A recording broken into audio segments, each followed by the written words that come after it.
یہ ہے کہ اللہ کے لیے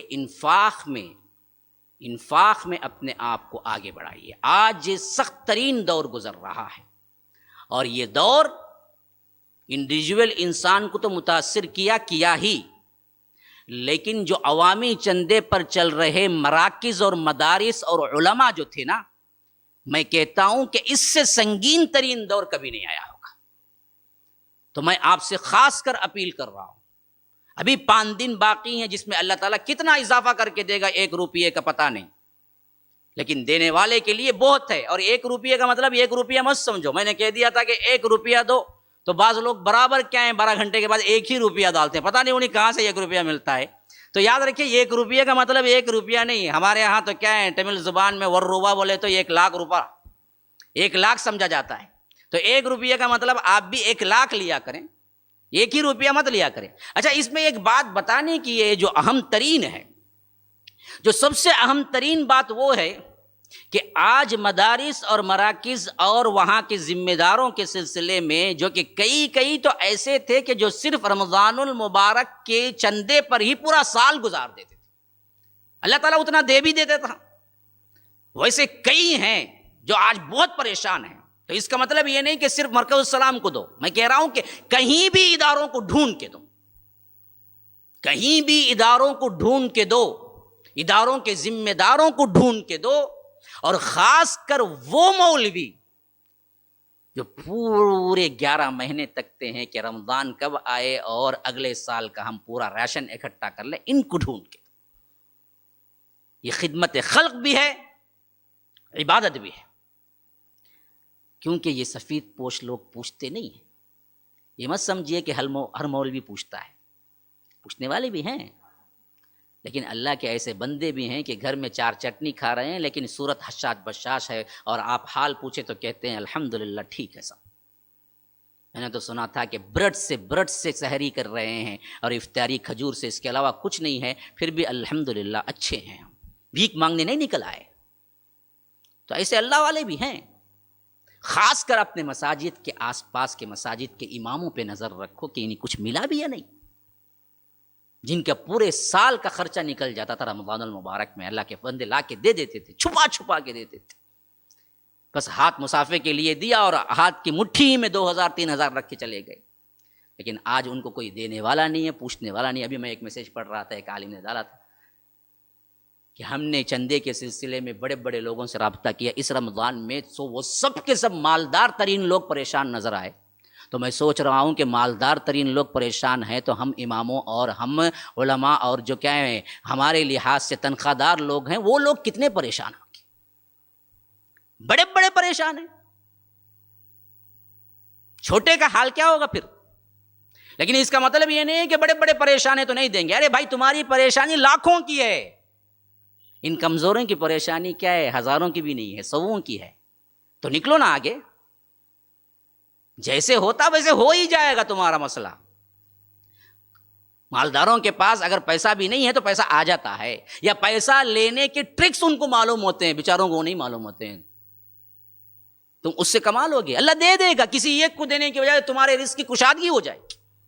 تم آج میرا کہنے کا مطلب یہ نہیں ہے کہ صرف مرکز السلام کو دو، میں تو کہتا ہوں کہ تمام مراکز کو دیکھو، اور خاص کر علماء کو دیکھو، اور خاص کر مؤذنین اور اماموں کو دیکھو۔ بڑا رنج ہوا مجھے اس وقت جب کہ مجھے معلوم ہوا کہ ایک جگہ، کہیں نام بھول رہا ہوں، وہاں کے مؤذن تھے یا آ کر جو بھی تھے، وہ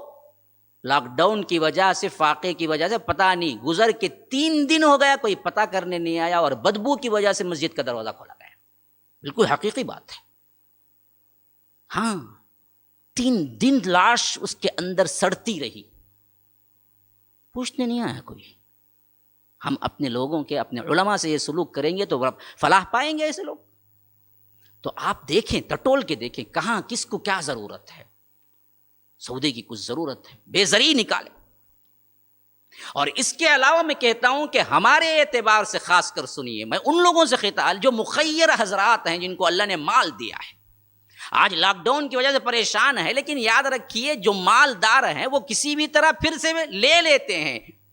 لیکن رمضان پھر سے آئے گا یہ گارنٹی نہیں ہے۔ مال پھر سے آئے گا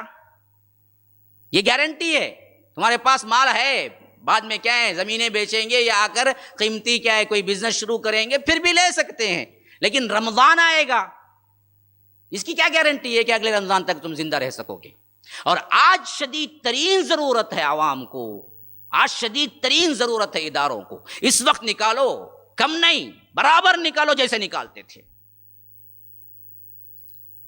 مرکز السلام کی حیثیت سے میں آپ کو بتا دوں قرض میں ڈوبا ہوا ہے تقریباً 70 لاکھ، اور اس کے علاوہ 50 لاکھ سے زیادہ بندھن کے لیے بھی ضرورت ہے، اور ہماری توقع تھی کہ ایک رمضان المبارک میں کم از کم ہم اپنا قرضہ 70 لاکھ تو پھیڑ دیں گے، لیکن جوں کا توں باقی ہے۔ رمضان المبارک لاک ڈاؤن میں شروع ہوا، اور میں نے بھی کوئی خاص اپیل نہیں کی تھی، آج مجھے اچانک یاد آیا تو میں کیا ہے اپیل کے لیے کیا کچھ الفاظ اکٹھے کر کے آپ کو کہہ رہا ہوں، ورنہ تو مجھے اپیل کرتے ہوئے ہمیشہ زبان لڑکھڑاتی ہے، گھنٹے بول لیتا ہوں، لیکن یہ بات بولنے کے لیے ضرور مجھے میری زبان لڑکھڑاتی ہے۔ پھر بھی کیا کرنا ہے، ہم اپنی ذات کے لیے، میری بلڈنگ بنانے کے لیے تو نہیں بول رہا ہوں، یہ آپ لوگوں کی ذمہ داری ہے کہ ہم اپنے دین کے کام میں لگے ہوئے ہیں کہ مدد کرنا آپ کی، ان تنصر اللہ ینصرکم، تو یہ چیز ہے۔ بعض لوگ بولتے کہ ہم وہ ملا نہیں ہیں بھائی جو مانگتے پھرتے ہیں، ارے بدبخت اللہ کے رسول نے بھی مانگا، تو کیا آپ اس کو بھی کہیں گے، اللہ کے رسول کو کہیں گے یہ بات؟ تم ملا کا مانگنا برا نہیں ہے جب وہ دین کے لیے مانگتا ہو، اپنی پیٹ کے لیے مانگتا ہو تو کوئی دوسرا مسئلہ بنا ہو۔ بعض لوگ مجھے کبھی کبھی کمنٹ کرتے ہیں یہ تو کیا ہے مانگنے کا مولوی ہے، ارے بیوقوف، مانگنے کس کے لیے مانگ رہا ہوں؟ تیری دین اور تیری دنیا سدھارنے کے لیے، میرا اپنا پیٹ پالنے کے لیے تو نہیں۔ تو کوئی یہ غلط خیال نہ کرے، اگر دین کا مسئلہ اوپر سے آ کر معجزے سے ہو جاتا تو پھر اللہ کے رسول کبھی صحابہ کے پاس نہ مانگتے، کیا ضرورت تھی؟ بس کہہ دیتا اللہ تبارک و تعالیٰ کہ آپ کو فلاں سونا پہاڑ ہے، جا کے لے لیجئے وہاں سے۔ کیوں انفاق پہ ابھارا؟ کیوں انفاق دینے پر دعائیں کرنے کا حکم دیا؟ اللہ کے رسول صلی اللہ علیہ وسلم خاص فرمایا وَيَأْخُذُ الصَّدَقَاتِ، جب ان کے صدقات لو، وَصَلِّ عَلَيْهِمْ، ان پر دعائیں بھی دو ان کو۔ اور اللہ کے رسول لے آ کے خوش ہوتے تھے اور انہیں دعائیں دیتے تھے، جیسے عثمان نے کیا ہے 1000 اونٹ تیار کر کے جیش العسرہ کے اعتبار سے تبوک کے موقع پر دیا، تو اللہ کے رسول نے کہا کہ آج کے بعد، اور وہ کھنکار، وہ جو جھنکار آتی ہے دینار کی، وہ اٹھا کے اللہ کے رسول ایسے دینار پہ مار رہے تھے اور کہہ رہے تھے آج کے بعد عثمان کو کوئی نقصان نہیں جنت جانے کے لیے، کوئی نقصان نہیں۔ تو پھر اللہ کے رسول کیوں مانگتے، کیوں پوچھتے؟ تو یہ دین کا مسئلہ ہے مسلمانوں۔ اہل ثروت، اہل دولت، وہ لوگ جو کہ کیا ہے مالدار ہیں، اور جن کو اللہ نے مالداری کے ساتھ کنجوسی نہیں سخاوت دے رکھی ہے، اہل مخیر حضرات ہیں، خاص میں ان سے مخاطب ہوں، جہاں جہاں تک سنی جائے گی یہ ویڈیو ان سب سے میں مخاطب ہوں۔ اللہ کے لیے آج ضرورت جو ہے اس ضرورت کو پورا کرنے کے لیے آگے نکلو۔ بڑی بڑی رقومات ہمارے آن لائن بھی ہیں، اور اسی طرح اکاؤنٹ نمبر بھی آپ کو شائع کیے جاتے ہیں، اور اس کے علاوہ آپ ویسٹرن یونین کے ذریعے بھیج سکتے ہیں، جو بھی ہو جیسے بھی ہو بھیجنے کی کوشش کرو۔ ایک ایک بندہ بھی 100 آدمی اکٹھے ہو کے 2000 بھی متعین کر لیں تو تقریباً ہمارے کئی مسائل حل ہو جائیں گے، کوئی 5000 کوئی 10,000، لیکن جو مخیر حضرات ہیں وہ تو کم از کم اس حیثیت سے آگے آئے نا، 1,00,000 2,00,000 کی حیثیت، تاکہ کیا ہے ہمارے قرض جو پھٹ جائیں۔ ایک آدمی کا الگ، صرف انڈیویجول انسان کا قرض اگر کوئی ادا کرتا ہے تو اس کے لیے اللہ کے رسول نے کئی ایسے انعامات مقرر کیے ہیں، کئی ایسی مدح حدیث میں آئی ہے جو قرض دار کے قرض کو ادا کرتا ہے، یہ تو اللہ تبارک و تعالیٰ کے لیے لیا گیا قرض ہے کہ من ذا الذی یقرض اللہ قرضا حسنا،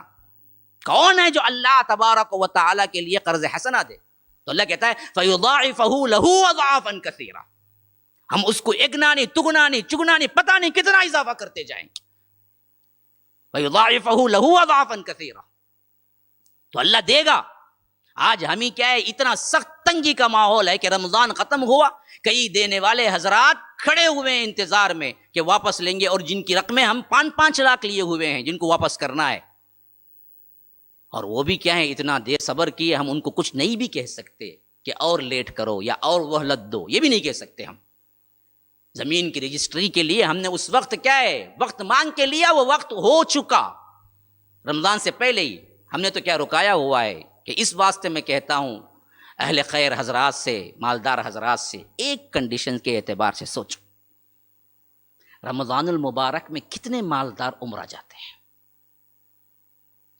کتنے مالداروں کا سالوں سے یہ طریقہ ہے کہ رمضان المبارک کے پہلے عشرے میں یا تو آخری عشرے میں یا تو کل رمضان کے لیے ٹریولز میں بک کر دیتے ہیں، جو کہ پیکیج کبھی 70,000 کا، 80,000 کا، کبھی 1,00,000 کا ہوتا ہے، اور وہ لوگ کئیوں سے میں نے سنا کہ بھائی ہم 10 سال ہو گئے رمضان کو اپنی بستی میں گزارے ہوئے، ہم تو حرم میں ہم رمضان گزارتے ہیں۔ تو کتنے لوگ ہیں جو رمضان میں عمرے کے لیے جاتے ہیں جس کا خرچ 70، 80، 90، 1,00,000 اور ڈیلکس میں جاؤ تو 1,10,000 ہے، اور اس بار موقع نہیں ملا، اس بار موقع نہیں ملا، گورنمنٹ کی طرف سے عمرہ ویزا بند، مالدار ہو غریب ہو نہیں جا سکا۔ اب میں بتاتا ہوں حسن نیت کے اعتبار سے تم کہو کہ اللہ بدروازہ حرم کا تو بند ہوا لیکن انفاق کا نہیں ہوا، وہی 1,10,000، 70,000، 80,000 میں اسی نیت کے ساتھ جو اٹھا کے رکھا کرتا تھا وہ اماؤنٹ اب میں مرکز السلام کو عطا کروں گا، یا اس کی کیا ہے قرضداری کو پھیرنے کے لیے عطا کروں گا، یا وہ مسجد کو بننے کے لیے عطا کروں گا، کہ اللہ تبارک و تعالی آپ کو وہ ثواب نہیں دے گا؟ کروڑوں کے لوگ آتے ہیں پورے بستیوں سے، فیملیز آتے ہیں 5-5، 10-10 لاکھ خرچہ کر کے، آج وہ رمضان کا ثواب تمہیں نہیں مل رہا ہے، ویزا کلوز ہے اور رمضان کے صرف ابھی چند دن باقی ہیں، لینا چاہتے ہو اور ایک نیا دروازہ آپ کے لیے کھلا ہوا ہے، جو آپ ہمیشہ پیسہ اٹھا کے رکھا کرتے تھے وہی پیسہ اب مرکز السلام کو دو، مسجد کو دو، قرض کے پھیرنے کے لیے دو، اللہ تبارک و تعالیٰ کے پاس نیت کرو کہ وہ ثواب تو نہیں ملا ہے، اللہ اس کے ذریعے مجھے وہ ثواب دے، اس کے دگنا دے، تو اللہ اس کا دگنا نہیں، اس کا 70واں حصہ تک آپ کو کر کے دے سکتا ہے۔ تو آج بھی آپ کے لیے حرم کے دروازے کھلے ہوئے ہیں اس شکل میں کہ آپ وہ عمرے کے پیسے یہاں پر لگاؤ۔ عبادتیں کرنے والے بہت مل جاتے ہیں، خدمت خلق کرنے والے بہت کم ملتے ہیں، اور عبادتیں کرنے والے بہت ہیں، خدمت خلق کرنے والے بہت کم ہیں، تو وہ پیسے خدمت خلق میں لگاؤ۔ آج کی سب سے اہم ترین جو کیا ہے ٹریجڈی، جو تنگی ہے، اس تنگی میں لگاؤ، مسلمانوں کی ہیلپ کرو، اداروں کی ہیلپ کرو، اللہ سے ثواب کی امید رکھو، تو مجھے جہاں تک معلوم ہے ہم بھی دعا کریں گے اللہ آپ کو ایک عمرے کا نہیں بلکہ کیا ہے کئی عمروں کا ثواب اللہ عطا کرے۔ تو ایک پیغام میرے اچانک ذہن میں آیا تھا عصر کے وقت میں، کہ اس بات پر کوئی توجہ نہیں دیا کہ کتنے لوگ عمرہ جاتے ہیں لیکن کسی کو آج اللہ نے نہیں بلایا، ویزا بند ہے، تو ان کے لیے دروازہ کیسے کھلے گا؟ تو میرے ذہن میں آیا کہ اس بات کی طرف توجہ کرانا ہے۔ اس کے علاوہ جنہوں نے بھی جو بھی کیا ہے رمضان المبارک میں عموماً دیا کرتے تھے، جو لاک ڈاؤن کی وجہ سے سمجھ لیے کہ سب معاف ہو گیا، اللہ کے لیے ہیلے بہانے نہ کرو، وہ سب معاف نہیں، آج بھی تم کما سکتے ہو، دو اللہ کی راہ میں دو، اور خاص کر بڑی رقم کی ضرورت ہے مسلمانوں، جو بھی مجھے جانتے ہیں، سنتے آ رہے ہیں، ان سب کو کہہ رہا ہوں، میری طرف سے ایک خصوصی درخواست ہے کہ یہ ہمارا قرض ہم کو پھٹنا ہے، ہم اس کو پورا کرنا ہے، اور آپ لوگوں میں اہل خیر حضرات میں چند 100 آدمی بھی کھڑے ہو جائیں گے نا، اللہ کے فضل و کرم سے بہت جلد مسئلہ حل ہو جائے گا۔ تو آپ سے درخواست ہے کہ آپ اس معاملے میں آگے آئیں، آپ اس معاملے میں حتی الامکان جو کوشش کر سکتے ہیں وہ کوشش کریں، اور آخری میں میری ذمہ داری پر آپ کو ایک اور طریقے سے بات آپ کو سمجھاتا ہوں، خاص کر اگر کوئی للہ فی اللہ سب کچھ دینا نہیں چاہتا، کوئی بھی ہو، دنیا کا کسی بھی مقام کا رہنے والا ہو، مجھے سنتا ہو، سمجھتا ہو، تو میری ذمہ داری پر میں کہتا ہوں کہ قرض ہی 5 لاکھ یا 2 لاکھ یا 1 لاکھ دو، اور ہم آپ کو پھر 1 سال میں واپس کریں گے، کیونکہ ہمیں قرض پھیرنا ہے میری ذمہ داری پر۔ اور میرا واٹس ایپ کا نمبر نوٹ کر لو، 9940312779، صرف واٹس ایپ پہ بات کرتا ہوں، اس کے علاوہ کالنگ پہ نہیں۔ کوئی بھی ہے تو وہ قرض میری ذمہ داری پر، اگر وہ مجھے دیکھا ہے، سنا ہے، تو میری ذمہ داری پر میں لیتا ہوں کہ آپ کو انشاءاللہ ہم 1 سال بعد لوٹا دیں گے۔ آج تک میں نے اتنا بڑھ کے کبھی نہیں کہا. حالات کی سنگینی اس اعتبار سے جمع ہو چکی ہے کہ پریشان ہوں قرض کیسے ادا ہوگا. قرض ہے، خواہ وہ ادارہ لو خواہ وہ کیا ہے شخص لے، ہم ادارے کے اعتبار سے مقروض ہیں. تو آپ لوگ آگے بڑھ کے آئیے، اس مبارک کام میں ہاتھ بٹائیے. چند سو لوگ بھی آ گئے تو مسئلہ حل ہو جائے گا، اور مجھے امید ہے کہ یہ بات ضرور آپ کے دلوں تک پہنچے گی. اللہ تبارک و تعالی اس کو پہنچائے گا، اور اس کے بدلے اللہ تبارک و تعالی آپ سب کو بہت بڑی بہترین انعامات سے نوازے گا. ھذا وباللہ التوفیق، صلی اللہ وسلم علی نبینا محمد. اسأل اللہ لی ولکم ولسائر المسلمین من کل ذنب فاستغفروہ انہ هو الغفور الرحیم. والسلام علیکم.